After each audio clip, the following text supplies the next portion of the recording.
Mutual Broadcasting System presents The Adventures of Father Brown.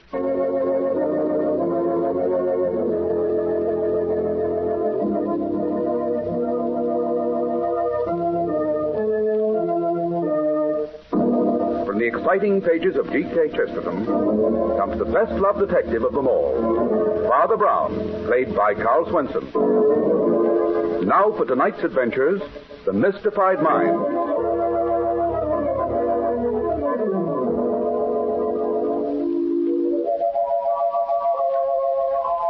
It is just after lunch on a hot August afternoon, and Father Brown sits at his desk in the study of his modest parish house. He's deep in his notebooks and monthly records. Father Brown doesn't look up at the sound of the doorbell. Nora, the housekeeper, comes along the corridor past the study door. Pity they can't leave him alone just for once. Hello, Nora. Oh, it's you, Flambeau. Yes. Is Father Brown in? I've brought someone to see him. This is Miss Harridge, Nora. Good afternoon, Nora. Flambeau told me about you. Nothing good, I warrant. Well, if you must see Father Brown, you must. He's in his study. Oh, thank you, Nora. This way, Miss Harridge. You know, Nora's bark is much worse than her bite. Hello, Father Brown. Well, Flambeau. My, this is a pleasure. I've brought someone to see you, Father. This is Miss Joyce Harridge. Well, come in, my dear. Come in. Pull up that comfortable chair for Miss Harridge, Flambeau. I'm afraid we're disturbing you, Father. One of man's greatest pleasures is to be disturbed at his work. Yes, sit down, my dear. Thank you, Father. Miss Harridge has brought me a case, Father, which I think is more up your alley than mine. Oh. The fact is, we're on our way now to talk to a murderer in his cell. Oh. And what makes you think, Miss Harridge, that this man you call a murderer is not guilty? Why, how do you know I think that, Father? Well, because Flambeau is a detective. And the only use a man charged with murder has for a detective is to prove his innocence. Well, you've hit the nail on the head, Father. But I'm afraid there isn't much I can do. It looks like an open and shut case. You know, I have never understood the meaning of that phrase, Flambeau. To be both open and shut is a paradox. Well, now suppose, my dear, that you tell me about the man in the cell whom someone has called a murderer. Well, to begin with, Father, Trail Engineers. Rollins' offices are located on the 17th floor of the Jefferson building. The whole thing happened last Thursday morning, just after I arrived at the office. I see. Well, go on. Well, every Thursday morning, just as our office opens, a man comes in to clean the windows. I see. His name is Luigi Conti. We've all gotten to know him well over the years because his daughter was in Keller. I just got into the office last week. Good morning, Miss Harris. You know, I've sent you not to come to work. Good morning, Lisa. Good morning, Mr. Clayton. Hello, darling. Oh, just think what it would be like at the beach today. I guess the sick grandmother gag is worn itself out. Let's plan the beach for the weekend, though, huh? Oh, yes, I'd love it. Oh, good morning, Mr. Gregory. Good morning. Whether it's good or not is a matter of your own personal feeling. If you're waiting to get into the vault, it's only 3. The time lock won't work for another 2 minutes. When I first came to work here, I was convinced, though it wasn't until I began getting here on time that I discovered he actually lived in the outside world. Uh-oh. Well, I want to talk to you about the Kennedy job after I've gone through the mail, Clayton. Yes, sir. Oh, there's the window cleaner. You know it's gotten so you can tell time by Luigi. Hey, Joyce, yes. You know, that's a job I wouldn't like to have. What? Luigi's. It does something to the pit of my stomach when I see him climb out on that. Used to it. There's really no danger with one of those safety belts. Window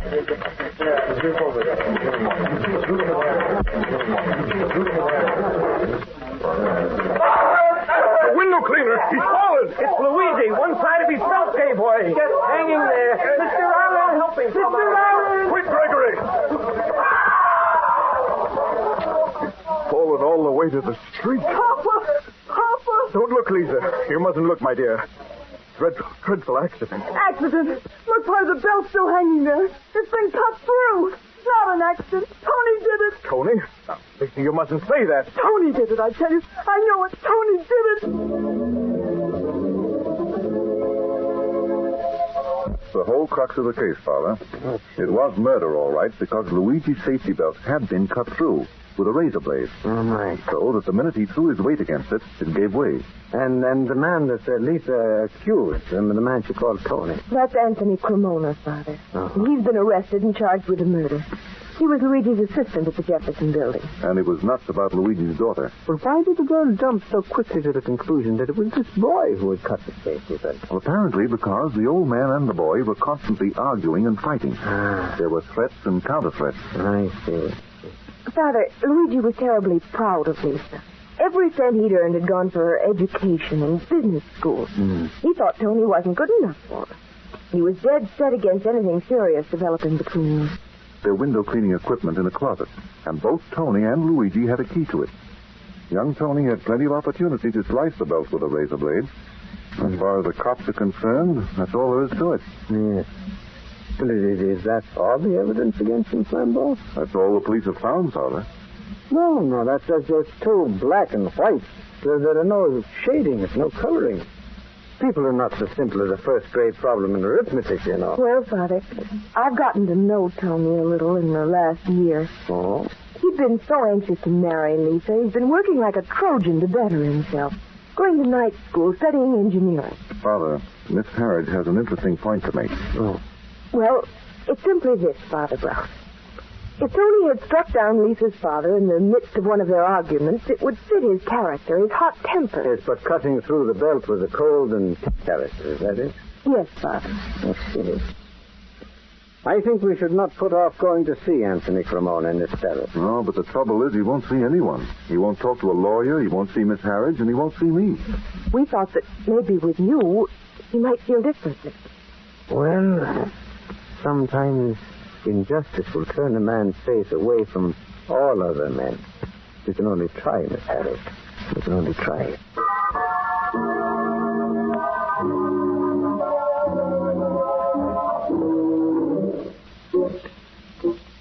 Cremona's cell is at the end of this block, Father. Thank you, sir. Flambeau, would you and Miss Harridge wait here? Yes, Father Brown.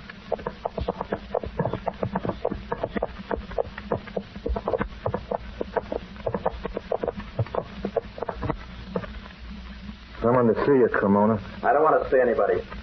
Tony. I didn't know they sent a priest to see you till just before the hanging. But there are two kinds of hanging, Tony. The hanging that takes place in the minds of men, and the hanging that takes place at the end of a rope. A priest may be valuable in both cases. Well, I can't stop you from talking to me if you want to. You may open the cell door for me, Sergeant. Holler when you want to get out, Father. All right, thank you. Now, look, if this is some kind of a trick to get me to change my story. Since I haven't heard your story, Tony, why should I ask you to change it? Well, maybe it don't sound like much. Can't change the truth. And who is it that doesn't believe it? The police? Police, huh? You know something, Father? The very minute it happened, Lisa shouted out my name. Yes, but you had threatened her father, hadn't you, Tony? Sure, I threatened him. He was a stubborn, narrow-minded old fool. But I had a suit of clothes from a fine tailor and plenty of dough in my pocket. He'd have thought I was the right guy. Yes, Tony? Father, Lisa hasn't even been to see me. She hasn't given me a chance. You'd think she'd at least hear my side of it, wouldn't you? Well, what is your side of it, my son? I never touched Luigi's safety belt. Kept our stuff in the same closet, but I never touched his belt. So go on, Tony. If I was going to murder Luigi, I wouldn't have been satisfied with cutting just one side of his belt. No? No. But the belt should have held him up, even when one side gave way. I see. It was an accident the other side of the belt didn't hold. No window cleaner would have cut just one side of the belt if he wanted Luigi to fall. What's the use of my telling him that? Maybe a great deal of use, Tony. You see, there's a bitterness in your heart that's keeping a cloud in front of your eyes. You have friends, you know. Friends? Oh, well, it's Miss Harridge, you believe them. Miss Flambeau, the detective hired to clear you of this charge. And there's me, Tony. What do you mean that, Father? Yes. You really mean it? What's the course I mean? Well, then, if you see Lisa, will you tell her? Will you tell her there are still people that don't go around accusing a man without giving him a hearing?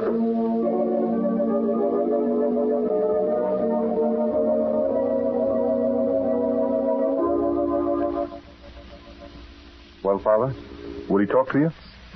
Yes, Flambeau, he talked with me. And what do you think, Father? Sometimes the things I think are frightening, even to me. Sometimes I wish I could give up the whole business of thinking. Then you think Tony is guilty? No, Miss Haddis, I think he's innocent. But in that case, Father... But thinking it isn't proving it. Now, I'd like to go to your office. I'd like to see the place where this accident happened. Accident? Now, Father, I've seen these tricks pulled before, and cutting a safety belt is... I have a passion for accuracy, Flambeau. I called it an accident because it was an accident. Tragic accident. You see, the window cleaner, Luigi, was never meant to die. But, Father... Now, let's not waste time, Flambeau. I have an urgent curiosity to lay eyes on a criminal, and he's not in the cell at the city jail. And it's entirely possible that we'll find him at the office of Rollins and Keller. May God have mercy.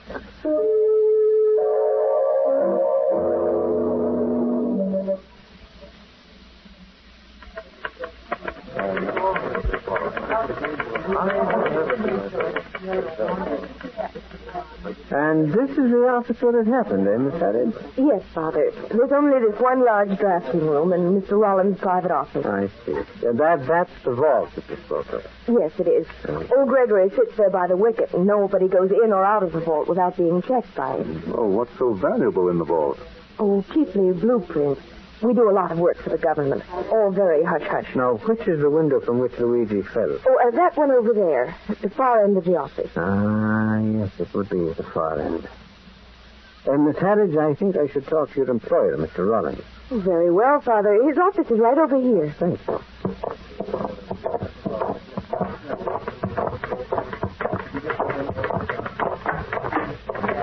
Pardon me, Mr. Rollins. What? Oh, come in. Mr. Rollins, this is Father Brown and Flambeau.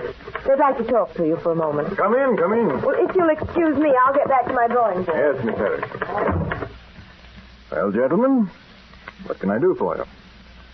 So we've come about the window cleaner who was murdered. On the contrary, Mr. Rollins, we've come about the vault that was robbed. Well, gentlemen, make up your minds. I'm sorry to have to tell you that valuable designs or blueprints are missing from your vault. Well, I don't know what this is all about, gentlemen, but I can assure you there's nothing missing from the vault. You see, it works on a time mechanism. It opens at 5 minutes past 9 in the morning and closes at 5 minutes to 5 at night. All day long, Gregory sits outside the gate and nothing can be taken without his knowing it. I trust Gregory with anything I have. With your money, Mr. Rollins? With more than that, Father Brown. There are secrets in that vault that money could not buy back. Well, I only hope that whatever was stolen is still missing. Oh, really, Father? First you tell me I've been robbed, and then you wish me bad luck on top of it. Now, if I worked in your office and someone offered me a great deal of money for one of the blueprints in your vault, this is what I do. I take the blueprint, have it photostated, and then return it to the vault. And if I was lucky enough to get back in time, you'd never know you'd been betrayed, Mr. Rollins. That would be a way to do it. Father, look in the vault, Mr. Rollins. Don't let anyone know what you're looking for. And if you find anything missing, come back and tell me, but no one else. This is really ridiculous. Look, Mr. Rollins. All right. I will look. Will you gentlemen wait here? Thank you.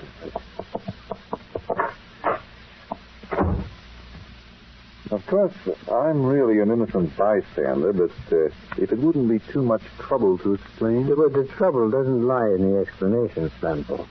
The trouble lies in catching a peculiarly subtle thief. Murderer. That's the point, Flambeau. There was no murderer. By intent. And how was Luigi supposed to fall 17 stories to the street without dying, Father? He wasn't supposed to fall. The other side of his belt should have held him up. But what could be the purpose in it? The everlasting greed of man, Flambeau. That was the motive. The purpose in cutting Luigi's belt was purely and simply to distract attention from the vault. That's an old magician's trick. Distracts attention from what's really happening. Everyone was at the window. Yeah, by George, it would work. Certainly. If the thief knew exactly where the blueprint he wanted was kept in the vault, it would only take him a matter of seconds. Precisely, Flambeau. And with everyone's attention riveted in another direction. You were right, Father Brown. Secret designs for a new jet-propelled plane gone. We must notify the police at once. Not if you want the plans back. What? If the thief doesn't know that you've discovered the theft, he'll try to put them back. But how do we catch him, Father? If we watch the vault, he won't go in. And if we don't watch the vault, we won't know who puts the plans back. I think I can find an answer to that riddle. How? By committing a crime, Flambeau.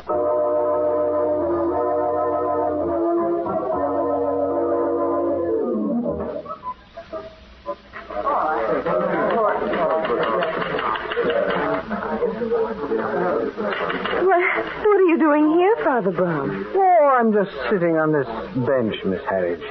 I saw Flambeau leave, but why are you sitting here?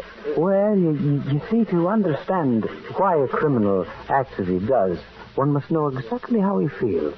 One must, so to speak, get inside of him, understand his every thought.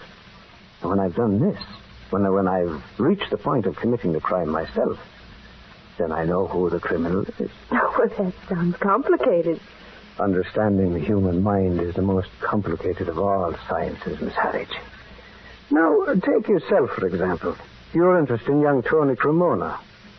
Is it just ordinary human kindness?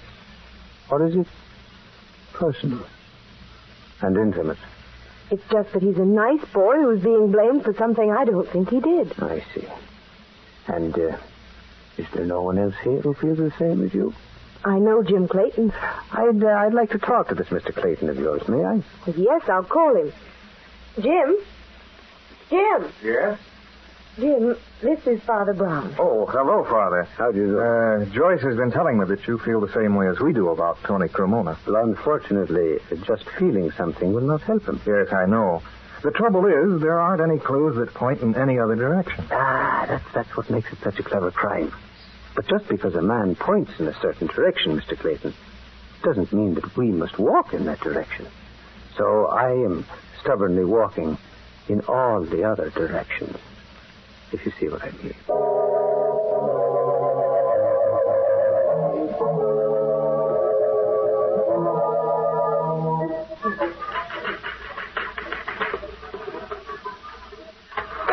Here's a telegram for you, Father Brown. But the telegram? Well, now, that's odd. It's very odd. Advise you leave office of Rollins and Keller and don't come back. Well. Father Brown. Yes? I'm Lisa Conte. I know why you're here. Oh, do you now? Because I don't know why you're here, Lisa. I work here. What else should I be? Well, you might be in a cell at the city jail, talking to a nice young man who's eating out his heart because of you. Talking to a murderer, you mean? And where is your authority for judging, Lisa? Even a court of law will listen to young Tony's story. He threatened to kill Papa. He did it. They hang him, I'll stand and watch it and be glad. Then you should be happy now, Lisa. Because you've already done the only hanging that'll cause him any pain. But, Father Brown, I tell you... A person who will not listen even to a lie cannot have much to tell anyone, Lisa. Because what can she know that's either true or false? Tell me, who delivered this telegram? Oh, it was delivered by a regular messenger, Father. I see. Here, read it. Oh, what? It's a threat against you, Father Brown. Do you think the police allowed Tony to send me that telegram from his cell in the city jail? Oh, no. They tell me, Lisa, that it's possible to visit the jail at any time, day or night.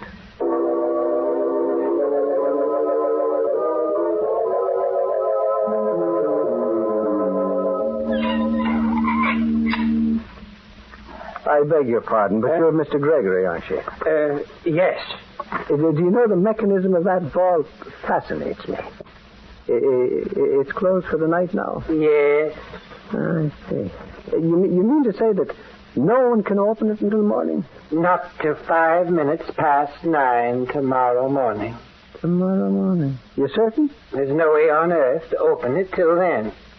Well, now, you may think it's odd for me to have this turn of mind, Mr. Gregory, but suppose a thief were to walk into the vault in broad daylight and come out with something he had no right to have.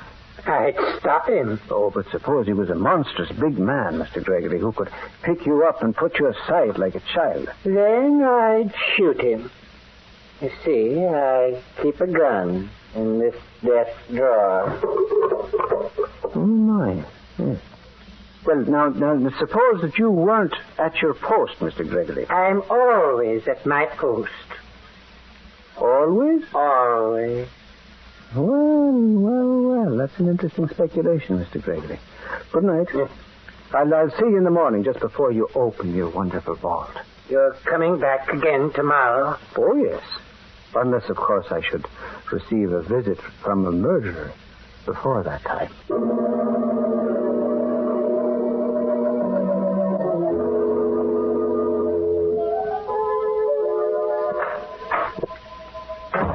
Oh, there you are, Father. I thought you were never going to get home. Telegram, Flambeau.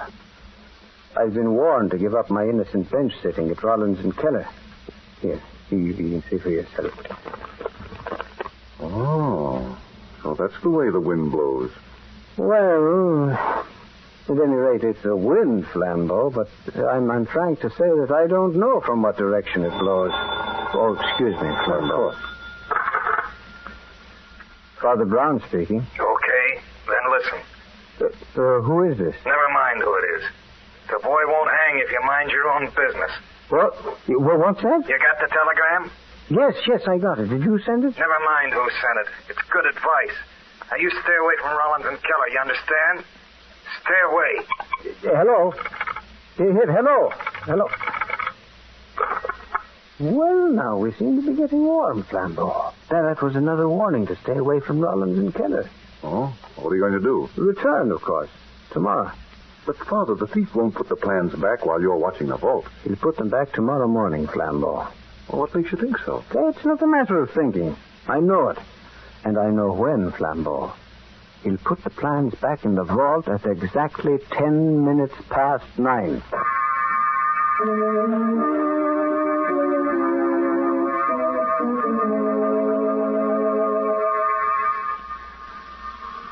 Floors, please. 17, please. Oh, what's the matter, Father? You look worried. We've drawn this a touch fine, Flambeau. It's already 1 minute past 9. Well, unless the elevator breaks down. Oh, don't even think such a thought, Flambeau. Don't even think. 17. Well, we made it.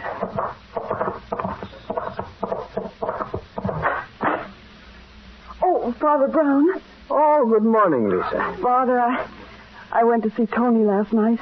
Did you now? Father, I don't know what I could have been thinking of when I talked to him, when I saw him. He's a good boy, Lisa. A good, honest boy who holds you very high in his heart. And I'm sure there's less pain in it now from having seen you. 3 minutes past 9, Father. Oh, yes. Excuse me, Lisa. Come along, Flambeau.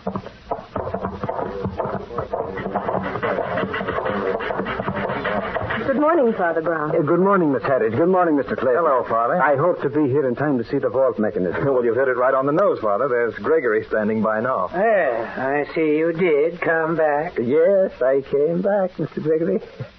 Well, now, how does this vault of yours work? In 30 seconds, I open the door. You mean to say there's no ringing of bells? No fanfare of trumpets? No. I just open the door. Like this. Well, now, Mr. Gregory, I am disappointed. Somehow I expected more drama. Here comes Mr. Rollins, Father. Oh, good morning, Mr. Rollins. Father Brown, I simply can't hold off going to the police any longer. I have a responsibility to the government. Those plans, Mr. Rollins, will be in your hands in a very few minutes. You know who took them? Oh, you might say that I do. Well, what time is it, Flambeau?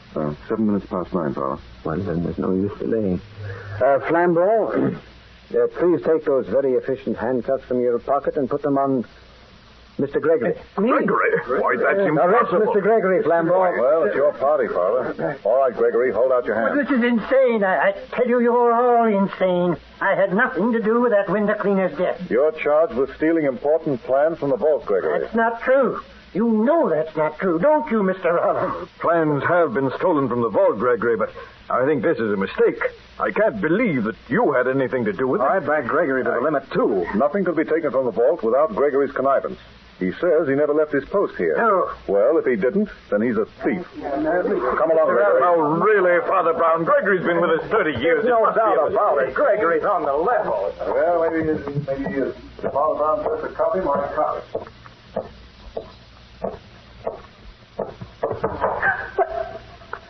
Father Brown, what are you doing here in the vault? Waiting, Miss Harris. Waiting for you to bring back the plan. So you knew. Well, How did you know? well, I didn't. Not really. But All I knew was that the thief would come into the vault. You see, Miss Harris, you fell for your own trick. trick? The window cleaner was your trick for distracting attention from the vault. Mr. Gregory was my trick for doing the same. So that was it. I confess that when you walked in here, I was a little puzzled. After the telegram and the man's voice on the telephone warning me not to come back here. Man's voice. Yes, I rather think that your fiancé, Mr. Clayton, has suspected all along that you were guilty. Oh, And he tried to frighten me off. Why did you do it, Miss Hattie? Jim and I wanted to get married. He said he didn't have enough money. Then I was offered a big sum to steal one of the blueprints for just a few hours, just long enough for it to be photostated. Then I could put it back and no one would be the wiser. I see. But everything went wrong. First Luigi was killed. Oh, Father, I swear I never meant that to happen. Yes, but it did happen. And then when Tony was arrested, you went to Flambeau. I wish I knew why. I wish I knew why I went to Flambeau in the first place. Because no person is all bad or all good. You knew that Tony was innocent, and the goodness in you forced you to do something to help him. The strange twist that you must now forfeit your freedom, perhaps your life, only because you were not all bad. Oh, help me, Father. Please help me. Yes. Yes, I'll help you. But we must begin by facing the music. Come along, Miss Harris.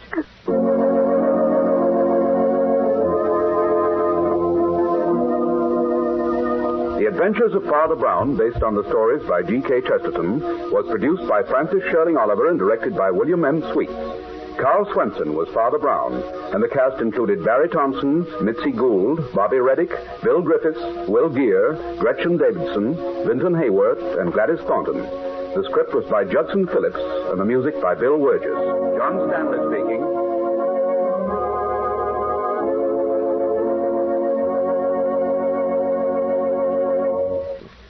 This is the Mutual Broadcasting System.